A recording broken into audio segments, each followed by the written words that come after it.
Joining us now, Mailman, former associate White House counsel in the Trump administration; Robert Ray, former Whitewater independent counsel and member of Donald Trump's legal team during his first impeachment.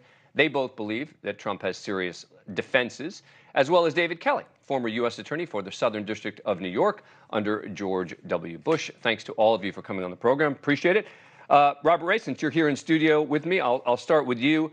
How serious do you think the defenses are, and what do you think of my analysis? Tell me if you disagree with any part of it. I think that's the serious defense, and an operative one that will be used at a trial if this goes to trial.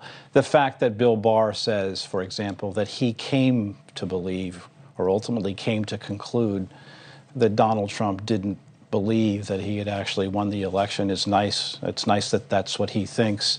But he also recognizes that the government has to assume its burden of proof and prove beyond a reasonable doubt that that's what Donald Trump had concluded on or around January 6th of 2021, 2 months after the election. Not what people think now, not that the benefit of the passage of time, but what he actually believed then. But let me ask this to Mailman.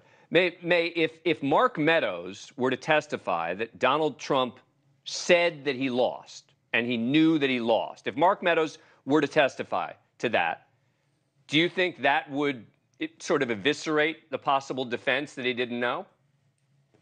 Well, I think it's tough to have a Trump state of mind because with Trump, there are many states of minds at many times, right? So he could have told Mark something on a Tuesday and actually believed it, and then turned around and heard something on TV, heard something different, and believed something different on Wednesday. So I think it's going to be really difficult to stitch together all these witnesses and figure out at what point did he believe what. And what I found really unsatisfying about the indictment is that there was none of it, right? There were a bunch of what Trump would consider deep staters, right, or elitists or DOJ officials telling him that he had lost, his vice president telling him that he had lost. Well, Mike Pence, did you physically view every single voter across all 50 states? No. I mean, so the fact that someone is telling him that, I think, doesn't go to much. Right, and as you said, let me ask you about this, because this is a similar point to something that Bob and I were talking about before we went on the air.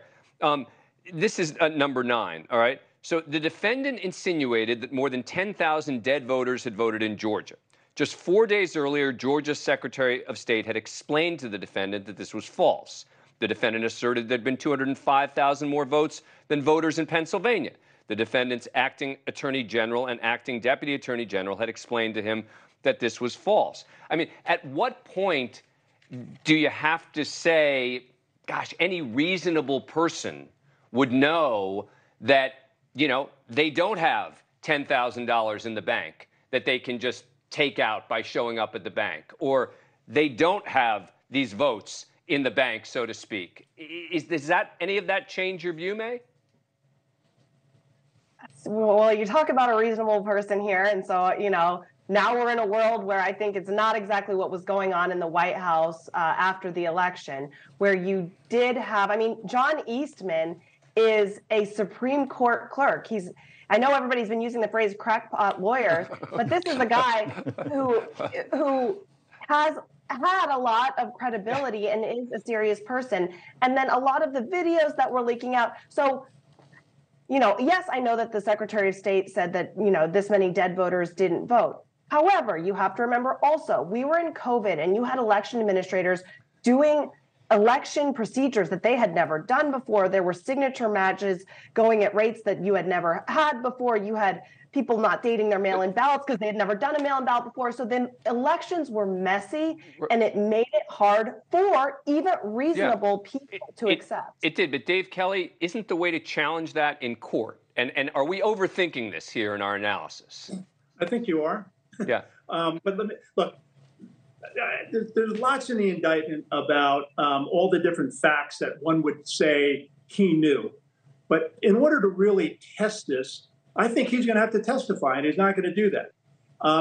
Talking about the election being safe, there's so many different points here.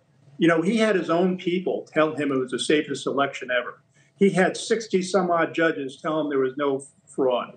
He had the attorney general tell him there's no fraud. And on top of that, he referred to one of his own lawyers who was telling him about the election fraud. It's crazy. So what it's ultimately going to come down to is not really a legal issue, but a practical one. And that is the jury's going to have to determine if he really did believe it was right, is that really a reasonable belief? And they're going to say no. I think the facts are quite compelling on that issue. Thank you for watching. Go to newsnationnow.com to find NewsNation on your cable provider. And don't forget to click the red subscribe button below to get more of NewsNation's fact-driven, unbiased coverage.